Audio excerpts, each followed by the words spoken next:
Just realise that আমাদেরকে না কখনো শেখানো হয় নাই যে আল্লাহ কে। আমাদেরকে ছোটবেলা থেকে এটাই শেখানো হয়েছে যে জান্নাত অনেক লম্বা, জান্নাতের জীবন হচ্ছে দীর্ঘস্থায়ী, ওখানে আমাদের সুখ শান্তি সব কিছুই পাওয়া যাবে। কিন্তু আর হচ্ছে জাহান্নাম হচ্ছে খুবই গভীর, যেখানে জাহান্নামের অনেকগুলো স্তর আছে, সর্বনিম্ন স্তরে শাস্তি বেশি, আল্লাহ তোমাকে শাস্তি দিবে, আল্লাহ তোমাকে পুরস্কৃত করবে। আমাদেরকে সবসময় এগুলোই শেখানো হয়েছে, কিন্তু আমাদেরকে না কখনো আল্লাহর সাথে একটা সম্পর্ক বিল্ড আপ করা, একটা বন্ধুত্ব, বা আল্লাহকে আমি ভালোবাসি, আল্লাহকে আমি কিভাবে ভালোবাসবো, এই জিনিসটা না কখনো আমাদেরকে শেখানোই হয়নি, কখনো আমাদেরকে বলাই হয়নি।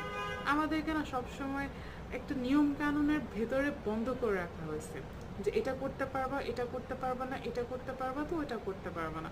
কিন্তু আল্লাহ যে নিয়ম কানুনেরও ঊর্ধ্বে, আল্লাহ যে আমাদের জন্য সবকিছু কতটা সহজ করে দিচ্ছেন। আল্লাহ কোরআনের মধ্যে যে আমাদেরকে বলছেন যে ডোন্ট বি স্যাড, তোমরা দুঃখী হবা না। আল্লাহ যে আমাদেরকে বারবার ইন্সপায়ার করার জন্য কত কিছুই বলছেন। আল্লাহ আমাদের ইন্টেনশনস দেখেন, আল্লাহ আমাদের কর্মফলের আগে আমাদের ইন্টেনশনসটা দেখবেন।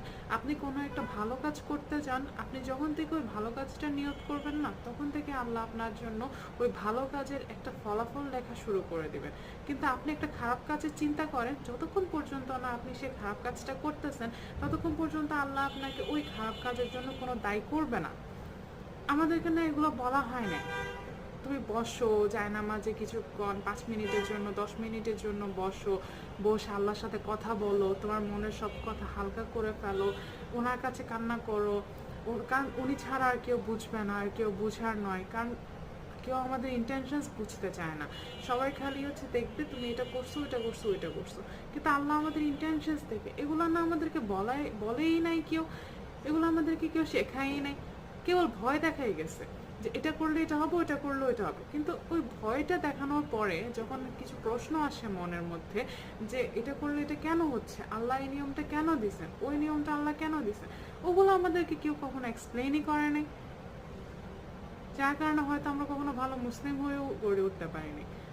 হয়তো এটা জাস্ট আমরা আল্লাহর সাথে যে একটা সম্পর্ক হয়, ভালোবাসার সম্পর্ক, এটা আমরা তখনই রিয়েলাইজ করছি যখন আমরা আমাদের লোয়েস্টে থাকি, যখন আমরা আমাদের সবচেয়ে কষ্টের জায়গাতে থাকি, যখন কেউ আমাদেরকে বুঝতে পারে না। বারবার আমরা জায়নামাজে ফিরে যাই, তাহাজ্জুদে ফিরে যাই, যে আল্লাহ আপনিই আছেন, আপনিই আমাকে উদ্ধার করেন, আপনিই আমাকে বুঝবেন, আপনি ছাড়া আর কেউ বুঝবে না।